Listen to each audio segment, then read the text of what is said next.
एक ही दिन 2 दिन खाना ठीक है, ज्यादा खाओगे तो बीमार पड़ जाओगे। कब तक रिश्तेदारों को घर में बिठाए रखोगे? भाई एक ही 2 दिन का रिश्तेदार ठीक लगता है? नहीं समझ में आया? अब घर में तो चहल पहल रिश्तेदार से थी ना, तो सब आ गए, बेटा बेटी ये सब आ गए। अब आ गए तो अब कब तक? 2 दिन, 4 दिन, बहुत बहुत 8 दिन। समझ आ रहा है? अपने अपने घर पे जाओ, और जाना भी पड़ेगा। तो इस तरह से बीच में कभी उमंग आ जाती है, फिर उदासी आ जाती है, ये दुनिया में सब चलता रहता है। लेकिन जो प्रवचन भक्ति करते हैं उनके जीवन में इन दीपावली होली से कोई फर्क नहीं पड़ता है, वो सदा बहार उमंग में रहते हैं,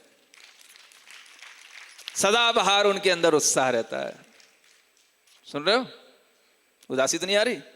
हाँ, वो लड्डू खाओगे तो नहीं खाओगे तो एक जैसे रहना। क्या समझ में आ रहा है?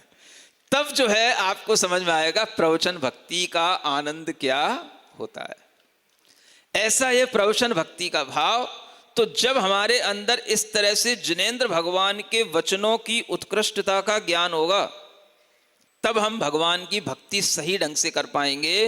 इसलिए जिन व्यक्तियों को स्वाध्याय में रुचि उत्पन्न होती है और जो चारों अनुयोगों का अध्ययन करने में रुचि रखते हैं, एक अनुयोग का नहीं, एक ग्रंथ का नहीं, एकांती बनने का अध्ययन नहीं, अनेकांत दृष्टिकोण से हर ग्रंथ का अध्ययन करने का, हर अनुयोग को जानने का जिनके अंदर मनोभाव रहता है, वो प्रवचन भक्ति करने वाले लोग होते हैं।